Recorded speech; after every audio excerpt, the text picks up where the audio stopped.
Ladies and gentlemen, let me welcome and introduce you to our new Attorney General for the United States of America, Mr. Ed Martin, Eagle Ed Martin, everybody. Let's give him a round of applause. Who's Eagle Ed Martin?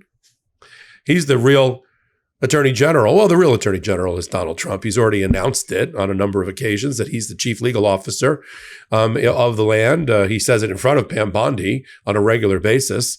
And Ed Martin is his go-to.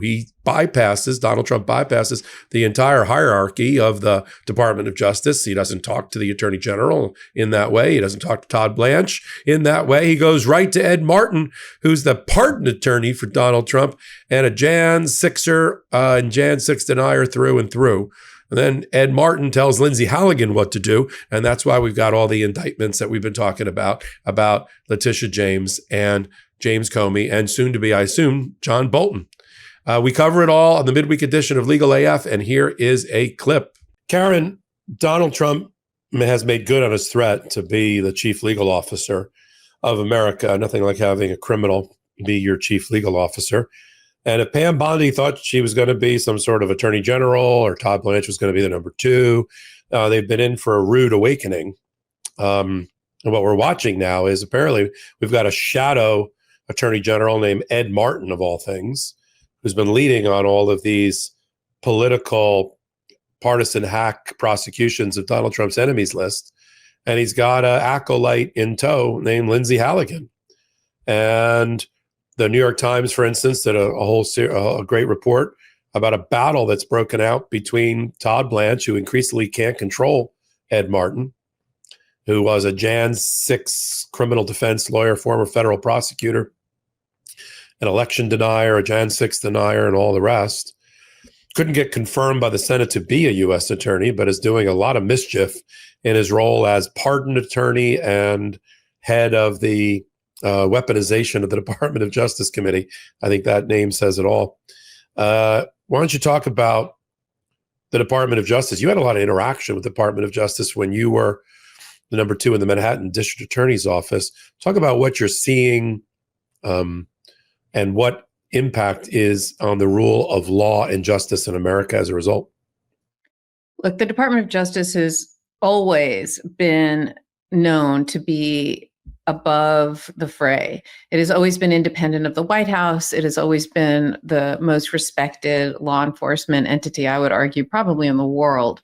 The top people from the top law firms covet these jobs at the DOJ, from the top law schools and law firms. And it's a very, very respected entity. There are tons of Department of Justice policies and procedures. There's a whole manual to make sure that the entire country, because it's obviously a big country with people in all the judicial districts around the country, are handling cases in ways that are uniform, that are above the fray, like I said, that you handle cases without fear or favor, and that you don't bring cases because of someone's political party. You don't target people who are your enemies.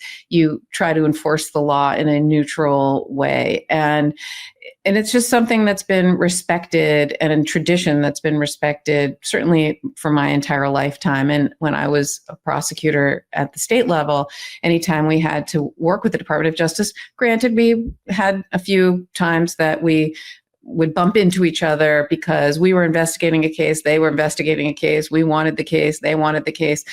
But it was always, there was never any issue like what we're seeing now.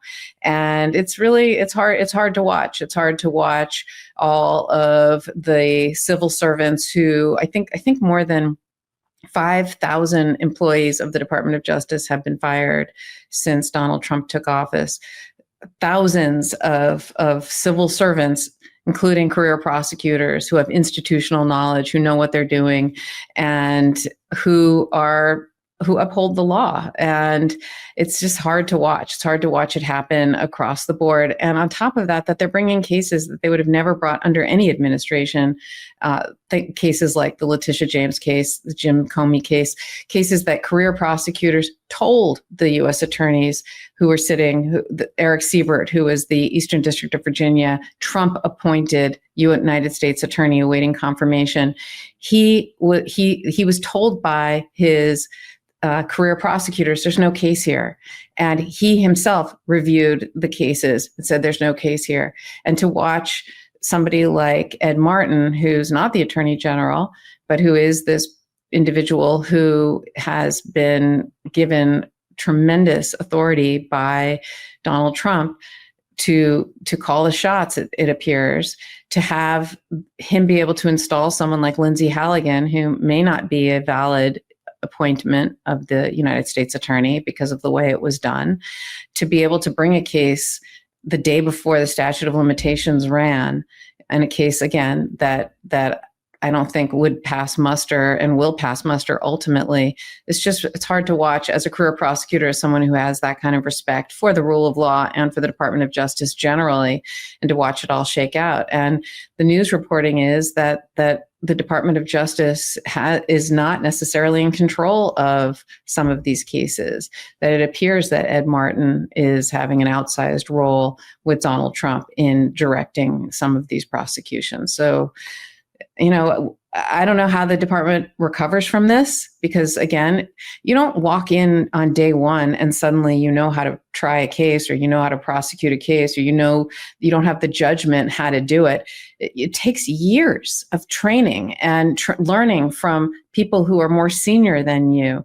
And FBI agents who've been doing it for decades to learn how to do these cases. You try smaller cases when you get in to learn how to try a case, right? And to have all that institutional knowledge and all that training, frankly, and that judgment walk out the door or be fired for things. I mean, Maureen Comey was, by all accounts, one of the most respected prosecutors at the Southern District of New York, and she was fired by all accounts because of who her father is. I mean, certainly you wouldn't fire her based on her ability. She's very well respected. She's an excellent lawyer. And I know that from personal knowledge as well as her reputation.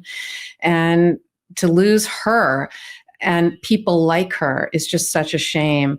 And it's certainly not making us any safer. I can tell you that. And to think that that by firing these people and by having them not protect our country, and by bringing national security cases, corruption cases, white collar cases, civil rights cases, it's not making us any safer. It is actually having quite the opposite effect. And so this Department of Justice to me is unrecognizable in terms of what I've known it to be and what it looks like now. Welcome back. We get down to the nitty gritty. It's like a law school class meets a TED Talk twice a week, Wednesdays and Saturdays at 8 p.m. Eastern time on the MeidasTouch network. And then I do about 40 videos a week at that same intersection on Legal AF YouTube. If you're there, hit the subscribe button, or MeidasTouch YouTube channel, either one. And then, of course, our audio version of the podcast over on, Spotify and Apple. Help us stay in the top of the ranks and the ratings there too. The bigger we are, the more your voice is heard. Top 50 or so, give or take, in news on Apple every week. Top 20 in YouTube weekly rankings, regardless of genre. I mean, we just beat Who's Your Daddy, whatever that means, or Call Your Daddy, or whatever that is. In the meantime, I'm glad you're here. Come over to Legal AF Substack. That's the cherry on the top. That's how you become a full-fledged member of the Legal AF community. Become a paid member there and get some amazing exclusive content you can't get anywhere else. So until my next report, I'm Michael Popak. Can't get your fill of Legal AF? Me neither. That's why we formed the Legal AF Substack. Every time we mention something in a hot take, whether it's a court filing or a oral argument, come over to the Substack. You'll find the court filing and the oral argument there, including a daily roundup that I do called, wait for it, Morning AF. What else? All the other contributors from Legal AF are there as well. We got some new reporting. We got interviews. We got ad-free versions of the podcast and hot takes. Where? Legal AF on Substack. Come over now to free subscribe.